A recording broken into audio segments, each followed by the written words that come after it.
आंगन की टूटी फूटी ईंटें और छत से लटकता पुराना पंखा जूही के नए घर की पहली झलक थी।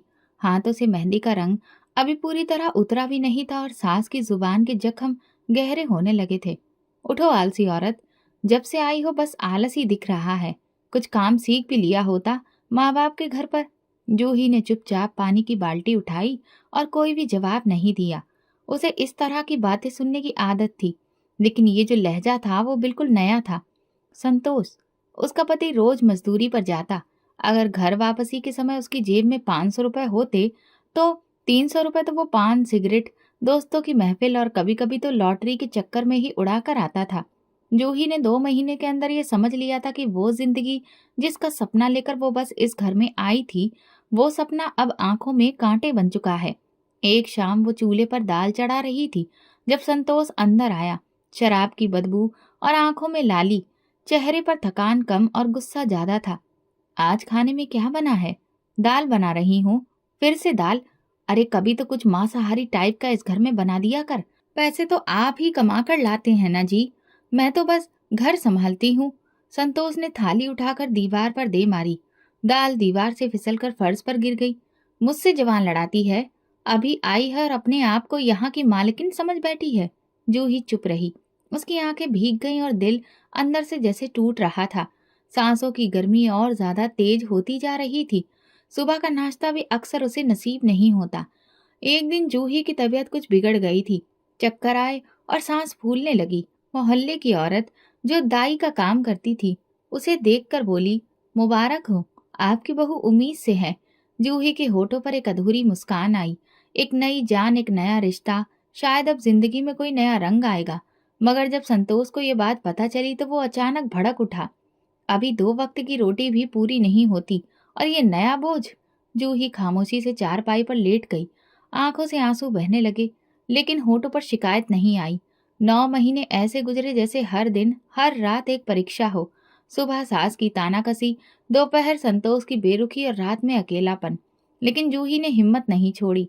वह अक्सर अपने भगवान से प्रार्थना करती, भगवान, इस बच्चे को मेरे लिए आशीर्वाद बनाना, मेरे जैसा नसीब इसे कभी ना देना। आखिरकार वो दिन आया जब जूही ने एक बेटी को जन्म दिया। सफेद कपड़े में लिपटी छोटी सी गुड़िया, मासूम सी आंखें और गुलाबी चेहरा। जूही ने उसे देखा और बस देखती रह गई। साधना, मेरा आसमान, मेरी जिंदगी की रोशनी। वो धीरे से बोली। किसी ने उसे बधाई नहीं दी। सास ने मुंह बनाया। लड़की हुई है, अफसोस है, अब सारी जिंदगी इसको पालो और गुजारो। संतोष भी एक नजर देखकर पलट गया, जैसे कि कुछ खास नहीं हुआ। मगर जूही के लिए साधना सब कुछ थी। वो उसे गोद में लेकर प्यार करती और देर तक देखती रहती। देखो बेटी, मैं तुम्हें सब कुछ दूंगी। वो इज्जत, वो मुकाम जो मुझे नहीं मिला, तुम्हें जरूर मिलेगा। वो रात जूही की जिंदगी की पहली रात थी जब वो रोई नहीं, बल्कि उसने राहत की सांस ली। अब जूही की दुनिया साधना थी। संतोष अब भी वैसा ही था, मगर जूही, अब वो चुपचाप सहने वाली औरत नहीं रही थी। अब हर ताने को बर्दाश्त करते हुए दिल में एक सपना संभाले थी, अपनी बेटी के अच्छे भविष्य का। संतोष की मौत अचानक हुई। सुबह रोज की तरह वो मजदूरी पर गया और शाम तक सिर्फ उसकी लाश घर पहुंची। बिजली का करंट लग गया था। शरीर काला पड़ चुका था। उसकी पहचान जेब में मौजूद एक कार्ड से हुई।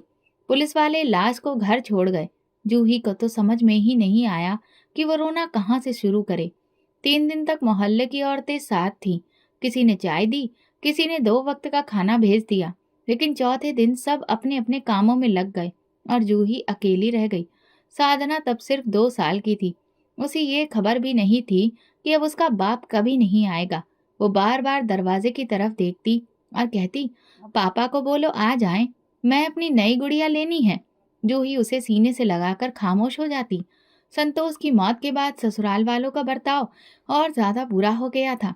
जब संतोष की 13वीं हो गई तो सास ने साफ कह दिया, अब हम तेरे पेट और बेटी की जिम्मेदारी नहीं उठा सकते, जो करना है खुद कर। जूही ने अगली सुबह ही फैसला कर लिया। पुराने कपड़ों को गठरी में बांधकर निकल गई। सबसे पहले वो मोहल्ले की मौसी रामकली के घर सफाई का पूछने गई। फिर 2 और घरों में उसे काम मिल गया। किसी ने बर्तन धोने को कहा, किसी ने कपड़े, तो उसने हामी भर दी। रोज सुबह सूरज निकलने से पहले वो साधना को पास के मोहल्ले में विधवा मौसी के पास छोड़ती और शाम को ले आती। मौसी को रोज वो 50 रुपए देती। देखो बिटिया, ये दुनिया बिना कीमत के तो कुछ भी नहीं देती है। धीरे धीरे जूही के हाथ फटने लगे थे और पैरों में खुरदरी परतें आ गई थी। सर्दियों में उंगलियों से खून रिसने लगता, लेकिन वो काम न छोड़ती। कभी कभी मजदूर औरतों का झुंड उसे भेड़ियों जैसा लगता, मगर वो चुपचाप अपने हिस्से का काम करती। एक दिन काम से वापस आई तो साधना बुखार में तप रही थी। मौसी ने बस इतना कहा, बच्चों को बुखार तो आता जाता रहता है। जूही ने रात भर अपनी बेटी के माथे पर पानी रखा। दवा खरीदने के पैसे नहीं थे। सुबह काम पर गई और वापसी पर साधना के लिए दवा भी खरीदी और एक छोटी सी चॉकलेट भी दी। वक्त गुजरता गया। साधना ने होश संभाला तो स्कूल जाने की जिद करने लगी। जूही ने कुछ दिन सोचा, फिर मोहल्ले के सरकारी स्कूल में दाखिला कर दिया। फीस कम थी, लेकिन यूनिफॉर्म, किताबें और जूते का भी खर्च था। माँ, मेरे कपड़े साफ क्यों नहीं होते जैसे बाकी बच्चों के होते हैं? बेटा, हमारे कपड़े साफ दिल से होते हैं, बाहर के कपड़े तो धो ही जाते हैं। साधना खामोश हो जाती, लेकिन अगले दिन फिर पूछती। जूही ने एक दिन अपना दुपट्टा काट कर बेटी के लिए साफ रिबन बनाया। जूते पुराने थे, मगर पॉलिश करके नए जैसे कर दिए। स्कूल की हर मीटिंग में जूही सबसे आखिरी में जाती, क्योंकि उसे अपने कपड़ों से शर्मिंदगी होती थी। मगर साधना की मेहनत और प्रशंसा हर बार उसका सर ऊंचा कर देती थी। मैडम, आपकी बेटी तो बहुत समझदार है, एग्जाम में पूरे नंबर लेकर आती है। अपने टीचर की बातों को ध्यान से सुनना और उन्हें समझना दुनिया की सबसे बड़ी दौलत थी। मोहल्ले में कुछ लोग तारीफ करते, कुछ लोग ताना मारते। नौकरानी की बेटी क्या आसमान पर चढ़ेगी, जितना पढ़ लेगी आखिर में काम ही करेगी हमारे ही घरों में। जूही ऐसी बातों पर सिर्फ मुस्कुराती। वो जानती थी सपनों का वजन सिर्फ देखने वाला ही उठाता है। एक दिन साधना ने कहा, माँ, आप हर वक्त काम क्यों करती हैं? ताकि तुम एक दिन भी ये काम ना करो, बल्कि किसी ऑफिस में बैठी हो। साधना को अपनी माँ की बात शायद पूरी तरह से समझ नहीं आई, मगर वो अपनी कॉपी खोलकर पढ़ने लगी। जूही अब दोपहर के वक्त पर भी काम करती थी। बाजार के एक होटल में बर्तन धोने का काम पकड़ लिया था, जहां सिर्फ आदमी काम करते थे। कुछ ने आंख उठाकर देखा, कुछ ने तंज कसा, लेकिन जूही नजर झुकाकर बर्तन धोती रही। साधना की क्लास में अचानक अंग्रेजी का टीचर बदल गया। नया टीचर अंग्रेजी में ही बात करता था। बच्चे मुश्किल में पड़ गए, मगर साधना ने 3 दिन में सब कुछ सीख लिया। घर आकर माँ को शब्द दिखाए। माँ, थैंक यू शुक्रिया को कहते हैं, और सॉरी किसको कहते हैं? जब गलती हो तब। जूही ने सर हिलाया और दिल में कहा, तो मैं भी कहूँ भगवान से सॉरी कि मैं अपने बच्चे को कैसी दुनिया में लाई। वक्त का पहिया घूम रहा था। जूही दिन भर काम करती, शाम को बच्चों की तरह बेटी के साथ हंसती और रात को थकान से चूर बिस्तर पर गिर जाती, मगर आंख बंद होने से पहले प्रार्थना करती, मेरी साधना को वो मुकाम देना जो मेरी औकात से बाहर है। यही वो दुआ थी जो खामोशी से भगवान कबूल कर रहा था। क्योंकि कुछ दिनों के बाद किस्मत ने दरवाजा खटखटाया और फिर एक रिश्ता आया, ऐसे घर से जिसके बारे में जूही सिर्फ सपनों में ही सोच सकती थी। कॉलेज में दाखिला लेते वक्त साधना ने अपनी माँ का हाथ मजबूती से थामा था। सरकारी कॉलेज की पुरानी बिल्डिंग, दीवारों पर लगी हुई पोस्ट्स और गेट पर खड़े लड़के उसे अजीब लग रहे थे, मगर माँ की आंखों में जो रोशनी थी वो उसके कदमों में हिम्मत भर रही थी। माँ, मैं ठीक लग रही हूं ना? जूही ने बेटी के दुपट्टे को ठीक किया। बिल्कुल सही, और सुनो, सीधी क्लास में जाना, इधर उधर मत देखना। साधना की शकल सूरत में सुंदरता थी, बात करने में नरमी और अंदाज में खुददारी।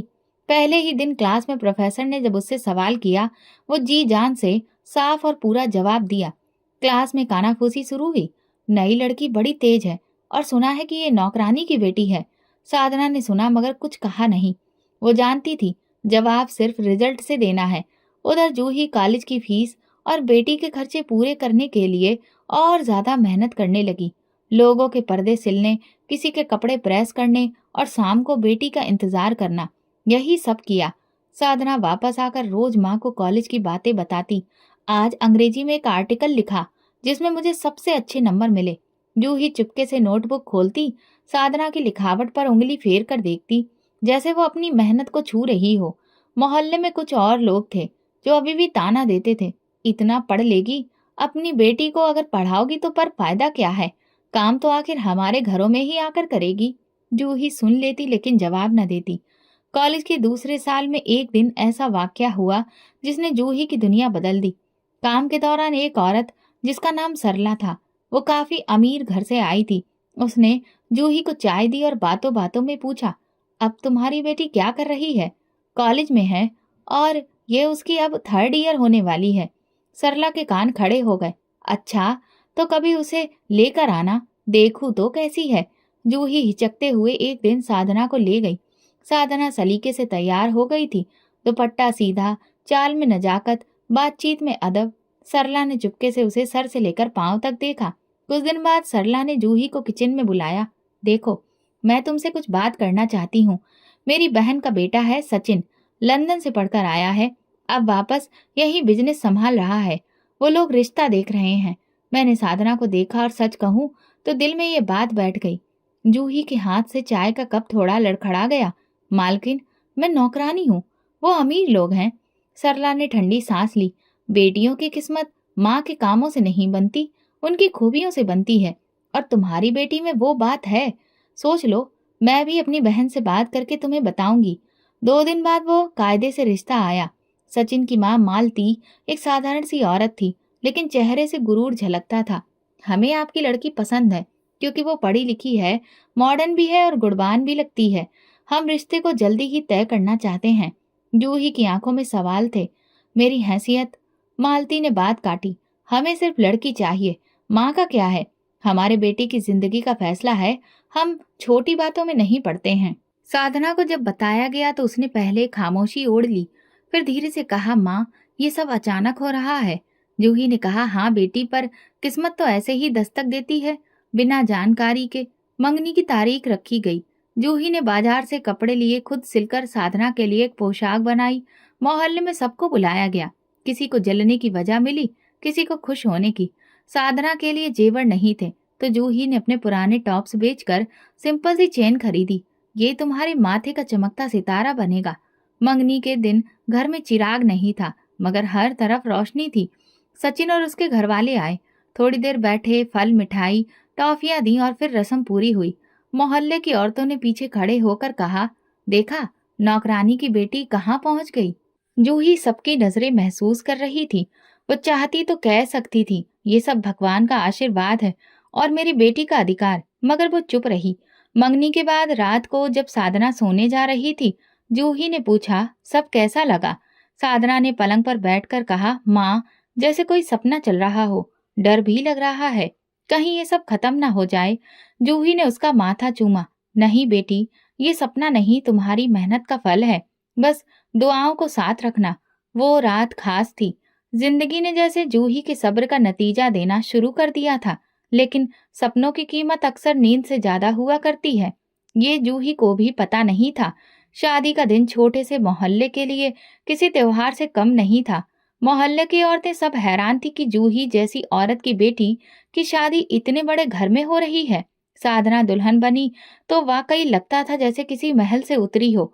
सफेद गुलाबों से सजी गाड़ी जब दरवाजे पर आकर रुकी तो जूही ने दिल थाम कर बेटी को विदा किया।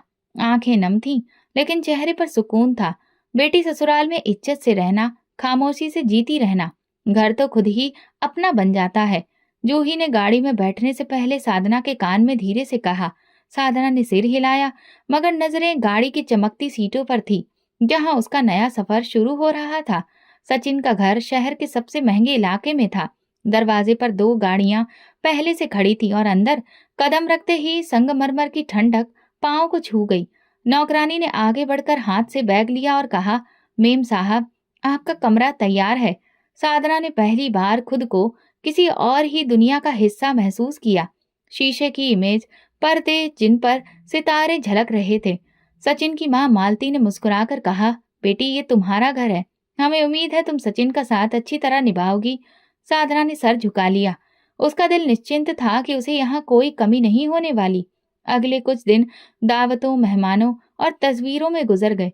महंगे कपड़े, जेवरात और हर वक्त ताजा फूलों की खुशबू ने उसके अंदर एक नई पहचान भर दी। दूसरी तरफ पुराने आंगन में बैठी खामोशी से बेटी की खाली चारपाई को जूही देखती रही।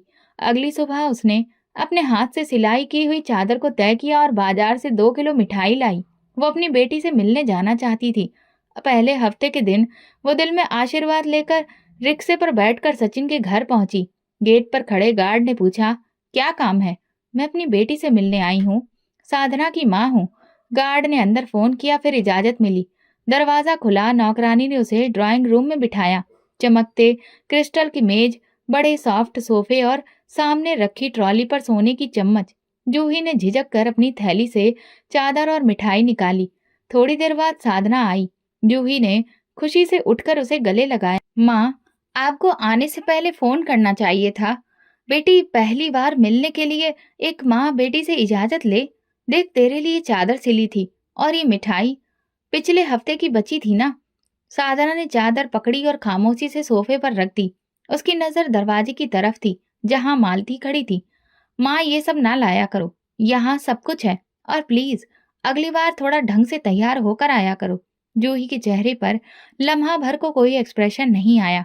फिर वो धीरे से बोली, ठीक है बेटी, जो तुम कहो। मालती ने चाय बनवाई, मगर जूही को पेश नहीं की।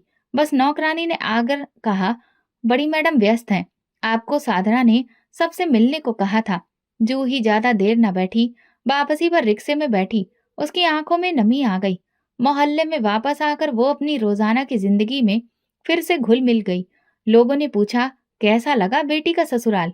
जूही ने तुरंत जवाब दिया, बहुत खूबसूरत है। अगले दिन काम पर जाते वक्त सरला ने कहा, आपकी बेटी की तो किस्मत खुल गई, अब आपको काम की क्या जरूरत? जूही ने हल्की सी मुस्कुराहट के साथ कहा, काम तो जरूरत है मैडम, क्योंकि अब तो आदत बन चुकी है।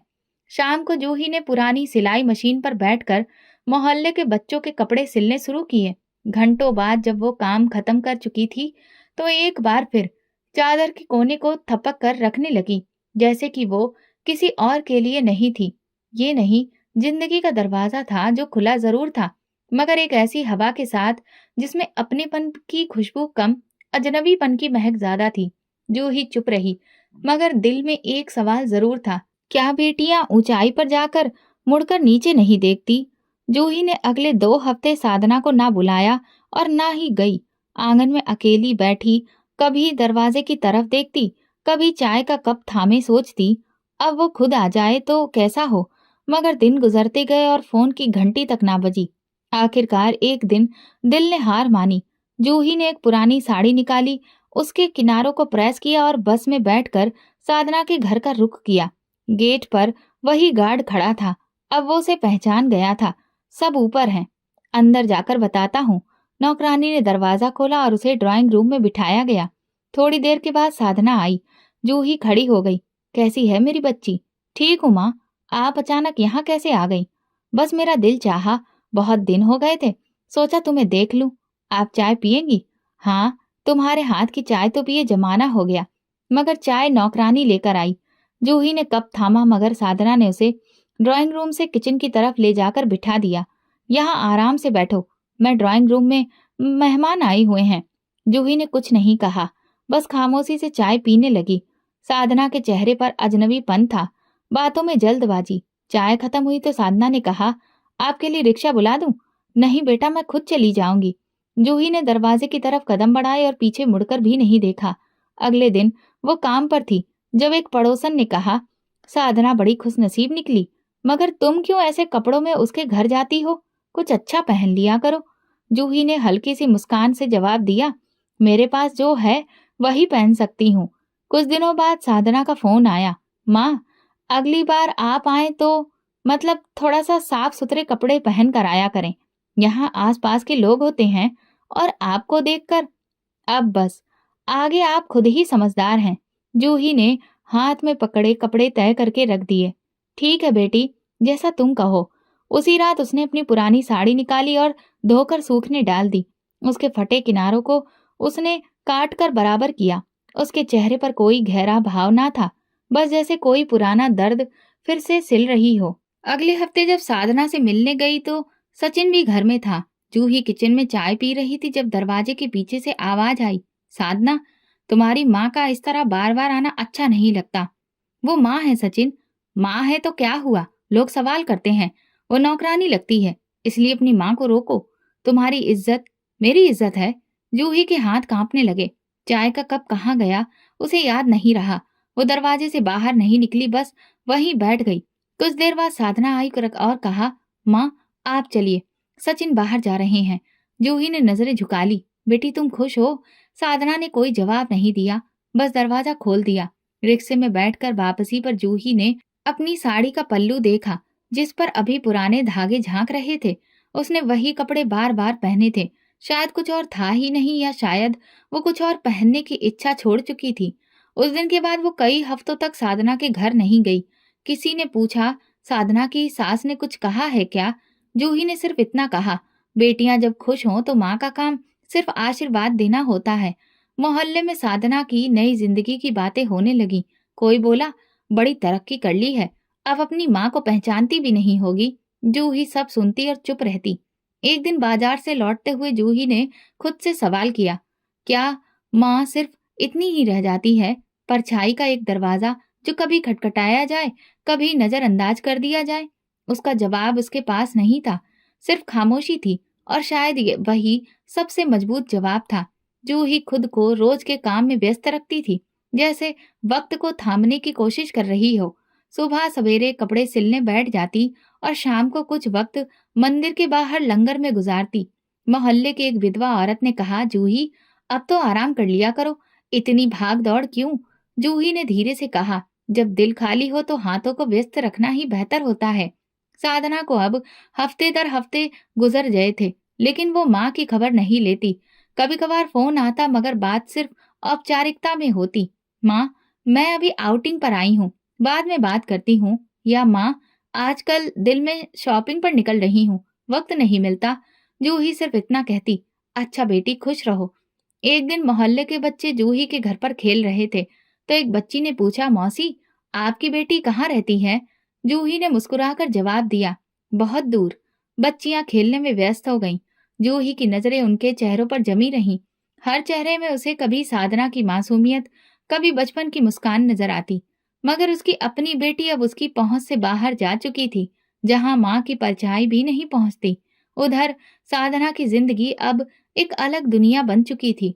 सचिन के साथ ब्रांडेड कपड़ों की शॉपिंग, महंगे रेस्टोरेंट्स में तस्वीरें और सोशल मीडिया पर पोस्ट की जाने वाली नई जिंदगी, सब कुछ एक शो की तरह था, जिसमें सच्चाई कम और नुमाइश ज्यादा थी।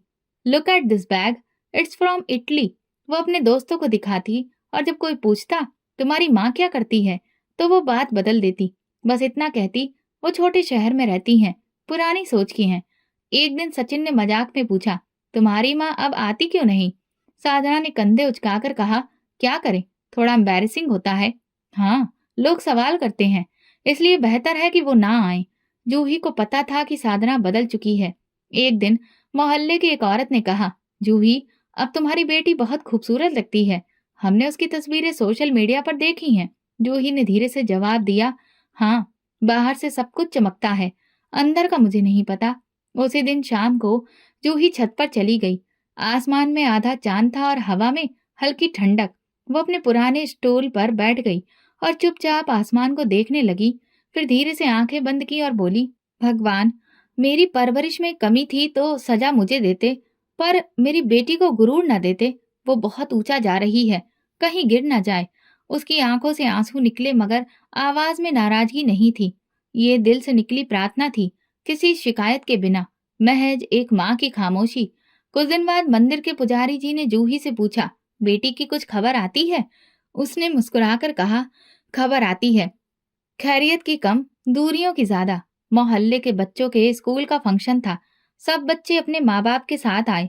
कोई माँ का हाथ पकड़े, कोई उन्हें गोद में उठाए। जूही अकेली दरवाजे पर खड़ी देखती रही। वो जानती थी, अगर साधना को वक्त होता तो बच्चों के साथ गुलाबी कपड़े पहनकर स्टेज पर चढ़ती, मगर वो वक्त पीछे रह गया था। वो अब किसी और दुनिया की लड़की बन चुकी थी, एक ऐसी दुनिया जहां जूही की सादा सी जिंदगी और खामोशी फिट नहीं बैठती थी। और जूही चुपचाप अपनी दुनिया में लौट चुकी थी, जहां दुआओं में आवाज नहीं होती, मगर असर जरूर होता है।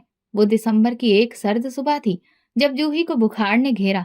पहले उसे लगा कि ये थकान है, इस वजह से शरीर हल्का गर्म है, एक दिन में ठीक हो जाएगा। लेकिन सांसें भारी होने लगी, खांसी के साथ सीना जलने लगा। वो सारे काम छोड़कर बिस्तर पर बैठ गई। मोहल्ले की एक औरत जो उसके पास आती थी, उसने देखा कि जूही बहुत थकी लग रही थी। बुखार 40 के करीब जा चुका था और शरीर पसीने में भीग चुका था। शाम को कुछ पड़ोसी उसके घर आए। किसी ने उसके माथे पर हाथ रखा तो किसी ने दवाई दी। फिर एक ने कहा, इसे तो अस्पताल ले जाना होगा, अगर ये यहीं पड़ी रही तो सांसें बंद हो जाएंगी। रिक्शे का इंतजाम किया गया। दो औरतों ने जूही को चादर में लपेटकर सहारा दिया। अस्पताल पहुंचकर इमरजेंसी में उसे एडमिट कराया गया। डॉक्टर ने चेकअप के बाद कहा, फेफड़ों में इन्फेक्शन है, तुरंत इलाज शुरू करना होगा। मगर दवा के लिए बिल की जरूरत थी। जूही के पास तो कुछ भी नहीं था। उसकी छोटी सी थैली में सिर्फ एक 50 का नोट और जूस था। नर्स ने पूछा, इसके साथ कौन है? पड़ोसन ने कहा, इसका कोई नहीं है, बेटी है मगर दूर रहती है, लेकिन उसे फोन कर देते हैं। मोहल्ले की ही सरला ने जूही के पुराने बटन वाले फोन से साधना का नंबर निकाला और फोन मिलाया। फोन साधना ने उठाया। बेटी, तुम्हारी माँ बीमार है, वो अस्पताल में है, उसे बहुत तेज बुखार है, थोड़ा कुछ खर्चा होगा, तुम लोग आ सकते हो? साधना एक लम्हे को खामोश हुई, फिर बोली, माँ ठीक हो जाएगी, हम थोड़ा व्यस्त हैं आजकल, दुआ करिए कि सब ठीक हो। और उसने फोन काट दिया। सरला ने फोन नीचे रखा और बाकी औरतों को देखा। सबकी नजरें झुकी हुई थीं। एक ने कहा, अब क्या करें? सरला ने अपने पर्स से 500 रुपए निकाले। फिलहाल इलाज शुरू करवाते हैं, आगे भगवान जाने। अस्पताल के कमरे में जूही बेहोशी की हालत में लेटी थी। उसकी सांसें तेज चल रही थी। कुछ देर बाद जब दवा लगी तो जूही ने धीरे से आंखें खोली। धुंधली रोशनी, सफेद छत और कमरे में अजीब सी खामोशी थी। गारंटी नहीं, कोई चेहरा पहचान में नहीं आया। फिर उसने अपने हाथों को देखा, वही हाथ जिन्होंने बेटी को उंगली पकड़कर चलना सिखाया था, अब कमजोरी से कांप रहे थे। हाथों पर अजीब से निशान थे। हे भगवान, ये वही हाथ है ना जिनसे मैंने अपने बच्चों को रोते वक्त गोद में लिया था? किसी ने जवाब नहीं दिया। नर्स अंदर आई, दवा की शीशी बदली और चली गई। रात हुई तो कमरे की बत्ती धीमी कर दी गई। बाहर से गुजरने वाले कदमों की आवाज आती रही, लेकिन जूही के पास कोई नहीं आया। पड़ोसियों ने अगले दिन दोबारा फोन करने के बारे में सोचा, मगर सरला ने मना कर दिया। जिसके दिल में प्यार ना हो, उससे उम्मीद क्या रखना? जूही की आंखों में बार बार वो लम्हे आते जब साधना स्कूल से आई और वो दरवाजे पर खड़ी उसका इंतजार करती। वो गुड़िया, वो स्कूल बैग, वो चॉकलेट जो वो काम से बचाकर लाती थी, अब याद आ रहा था। अब वो कहाँ है? जूही ने खुद से सवाल किया और आंखें छत पर जमा दी। एक नर्स जो हमदर्द सी लगती थी, रात को आई। उसने प्यार से पूछा, माँ हो किसी की? जूही ने धीरे से सिर हिलाया और जवाब दिया, बेटी है, लेकिन व्यस्त है। नर्स ने चुपचाप कंबल ठीक किया और कहा, व्यस्तता अक्सर रिश्तों से बड़ी हो जाती है आजकल। सुबह अस्पताल के कर्मचारियों ने दवाएं बदली, रिपोर्ट बनाई और जूही की हालत कुछ अच्छी होने लगी। लेकिन उसका दिल वो भी बीमार था। खामोशी का वो मरीज जिसका कोई हाल पूछने ना आए तो वो अपनी बीमारी से जल्दी से ठीक नहीं होता। जूही की तबीयत थोड़ी ठीक हो गई थी, लेकिन वो खामोश हो चुकी थी। वक्त गुजरा, जूही अकेले ही खुद को देख रही थी। उसके हाथ कमजोर थे, लेकिन वो प्रार्थना के लिए उठे। अस्पताल से वापसी पर जूही ने घर में कदम रखा तो सब कुछ वैसा ही था, खामोश, साधारण और तन्हा। बिस्तर पर वही पुरानी चादर, किचन में वही बर्तन और आंगन में वही फीकी रोशनी। लेकिन अब कुछ बदल चुका था। जूही की आंखों में वो उम्मीद बाकी नहीं थी जो बेटी को दरवाजे पर नजर ढूंढा करती थी। एक दिन वो मंदिर के बाहर जा बैठी, कुछ देर चुप रही, फिर मंदिर के अंदर गई। वो पहले भी कई बार वहां से गुजरी थी, लेकिन कभी अंदर नहीं गई थी। उस दिन दिल ने कहा, इंसानों के दरवाजे पर जा जाकर थक गई हूँ, अब भगवान के दरवाजे पर बैठी हूँ। मंदिर के अंदर कुछ लोग भिखारियों को लंगर बांट रहे थे। किसी के हाथ में चावल, किसी के पास सब्जी, कोई पानी दे रहा था। जूही चुपचाप उनके साथ देने लगी। उसके हाथों में वही कमजोरी थी, लेकिन चेहरे पर सुकून था। पास बैठी एक भिखारिन ने पूछा, दीदी पहली बार आई हो? जूही ने धीरे से कहा, हाँ, अब सोच रही हूँ कि बस भगवान के नाम पर जीना है। वो भिखारिन मुस्कुरा दी, ठीक कहा, इंसानों से उम्मीद टूटती है लेकिन भगवान से नहीं। अगले कई दिन जूही मंदिर जाती रही। कोई उसे दीदी कहता, कोई माँ जी कहता। कुछ दिन बाद लोग उससे राय लेने लगे, जैसे उसकी खामोशी में कोई दुआ छुपी हो। एक दिन मंदिर में लंगर बांटते हुए जूही की नजर एक औरत पर पड़ी।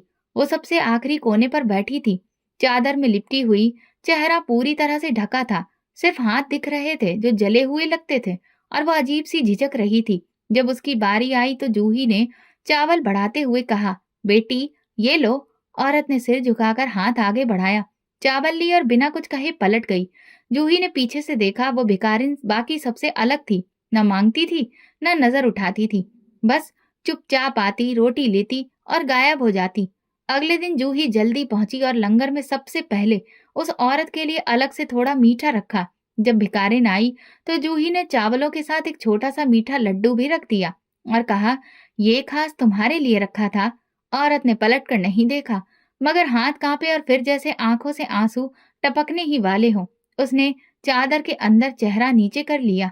जूही ने एक लम्हे को रुककर खुद से कहा, ना जाने क्यों उसे देखकर दिल बेचैन सा हो जाता है, जैसे कि कोई अपना हो जो बहुत दूर हो गया हो।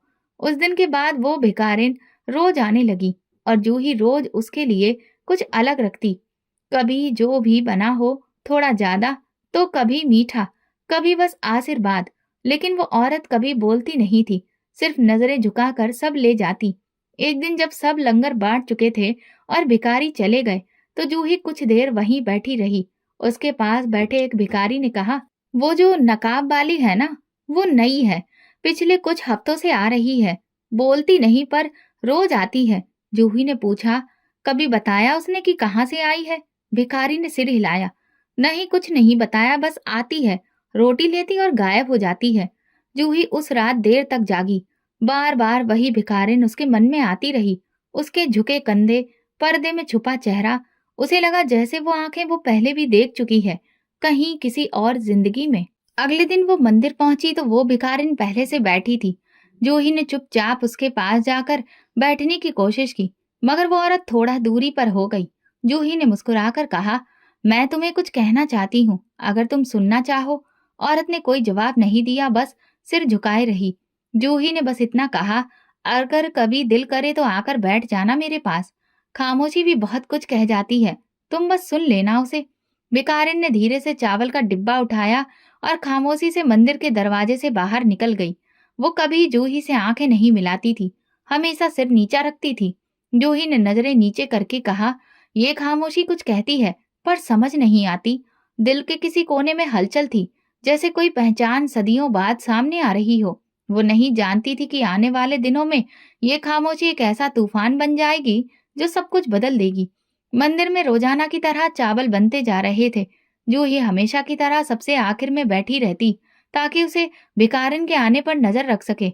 वो चादर में लिपटी खामोश औरत हर दिन एक ही अंदाज में आती, झुकी हुई गर्दन, खामोश कदम, कांपते हाथ। उस दिन जूही ने जब चावल परोसे तो भिखारिन की आंखें एक लम्हे को उठी। पर्दे के पीछे से वो नजर मिली और जूही चौंक गई। वो आंखें कहीं देखी हुई थी, किसी बहुत पुराने पल में। जूही ने दिल में सोचा, मैंने ये आंखें कहाँ देखी हैं। इसके बाद वो सारा दिन बेचैन रही। उसने रात का खाना भी नहीं खाया और कुछ पुराने एल्बम निकाले, साधना के बचपन की तस्वीरें, कॉलेज की, मंगनी के दिन की। जूही बार बार उन तस्वीरों को देखती रही, वही आंखें, वही गर्व, वही उदासी। अगले दिन उसने फैसला किया कि वो अपनी बेटी से मिलने जाएगी। सालों गुजर चुके थे, उसकी कोई खबर नहीं थी। वो खुद चली गई, उस इलाके में जहां साधना का ससुराल था। गेट वही था, पुरानी रौनक की जगह धूल थी और लॉन में कोई फूल नहीं था। दरवाजा खटखटाया तो एक अजनबी नौकर बाहर आया। जूही ने पूछा, ये सचिन साहब का घर है ना? नौकर ने सिर हिलाया, पहले था, अब तो 2 साल हो गए। बोलो, वो लोग यहाँ से जा चुके हैं, कहते हैं देश से बाहर शिफ्ट हो गए हैं। जूही ने सुना तो जैसे जमीन हिल गई, बेटी भी चली गई। नौकर ने कंधे उचकाते हुए कहा, सभी चले गए, अब यहाँ कोई नहीं रहता। जूही वापस लौटी तो उसके कदम भारी हो चुके थे। दिल के अंदर कोई दरवाजा खुल रहा था और उसके पीछे एक मनहूस सन्नाटा फैला था।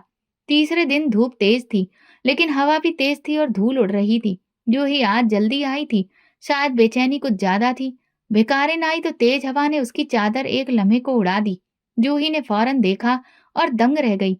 उस चादर के एक कोने पर पुरानी कढ़ाई दिखी, जो उसने खुद साधना के दहेज के लिए बनाई थी। सुर्ख और सुनहरे धागे से कड़ा हुआ वही गुलाब, जिसकी पत्तियों के बीच उसने साधना का पहला नाम छाप कर काढ़ा था। जूही के हाथ से चावल की थाली नीचे गिर गई। भिखारिन ने अपना पर्दा ठीक किया और पीछे हटने लगी।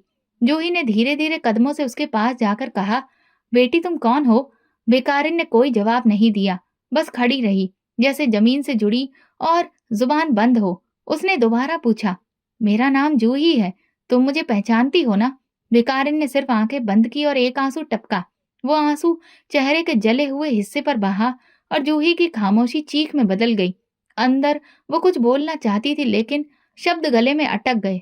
कदम पीछे हटे और वो देर तक बस भिखारिन को देखती रही, जो अब धीरे धीरे दरवाजे की तरफ बढ़ रही थी।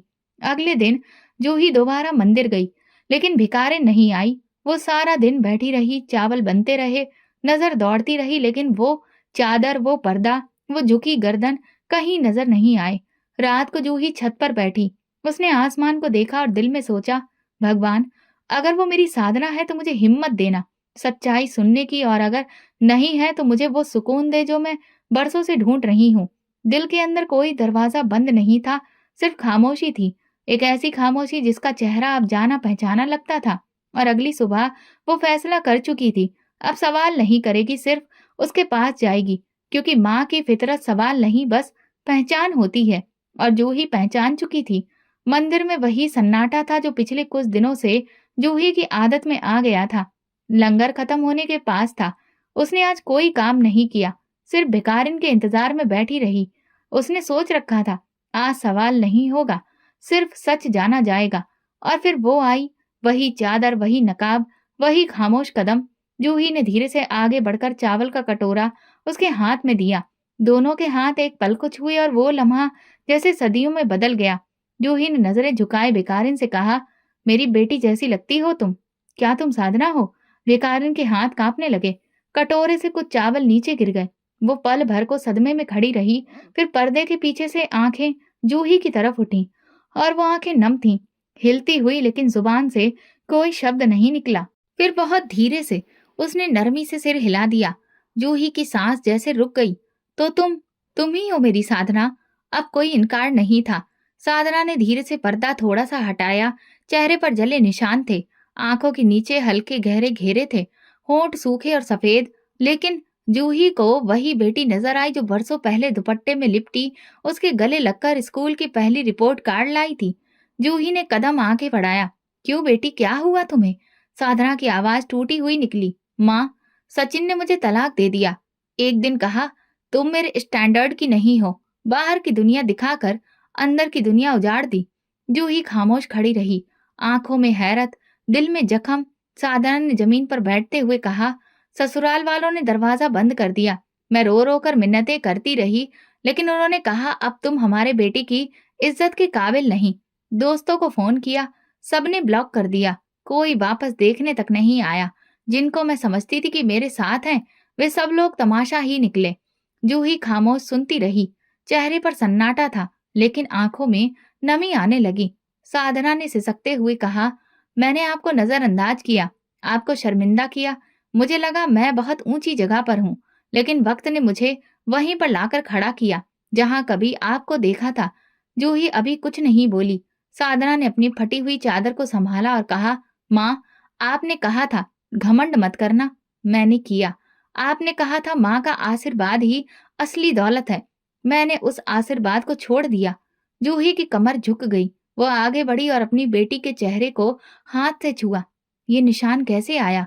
मैं काम ढूंढने की कोशिश कर रही थी, किचन में काम मिला, वहां पर सिलेंडर फट गया, कोई भी लेने नहीं आया, अस्पताल से भी निकाल दिया गया। जूही ने अपने माथे को उसके माथे से लगा दिया। दोनों की आंखों से आंसू बहने लगे। कुछ पल की खामोशी के बाद जूही की आवाज सुनाई दी, भगवान ने तुम्हें आज वही मुकाम दिखाया जहां तुमने मुझे खड़ा किया था साधना। साधना ने कांपते होठों से कहा, माँ, मुझे माफ कर दो, मैं बहुत थक गई हूँ।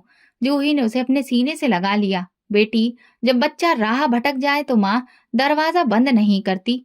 मंदिर में बैठे दूसरे लोग चुपचाप ये नजारा देख रहे थे। किसी के हाथ में रोटी रुकी थी, किसी की आंखें भीगी हुई थीं। जूही ने चादर निकालकर अपनी बेटी के सिर पर डाली। अब चलो मेरे साथ। मेरा घर कोई महल नहीं, पर एक कमरा है जिसमें माँ का आशीर्वाद अभी भी तेरे नाम पर ही है। साधना ने सिर हिला दिया और चुपचाप माँ के पीछे चल दी। बरसों बाद जूही के कदमों में सुकून था, वो सुकून जो सच्चाई के साथ खड़े होने से आता है और उस दिन मंदिर में सिर्फ लंगर नहीं बटा, एक माँ ने अपनी बेटी को माफ किया, एक बेटी ने खुद को पहचाना। जूही के घर की दहलीज पर एक बार फिर दो कदम आए थे, पर इस बार न किसी शादी के ढोल थे, न मेहमानों की भीड़, न महंगी गाड़ी। जूही ने दरवाजा खोला तो साधना चुपचाप खड़ी थी। पर्दा चेहरे से हटा नहीं था, लेकिन आंखें सब कह रही थीं। जूही ने कदम पीछे नहीं हटाए, वो सामने आई, बेटी का चेहरा दोनों हाथों में लिया, फिर उसे अपने सीने से लगा लिया। दोनों फूट फूट कर रो पड़ी।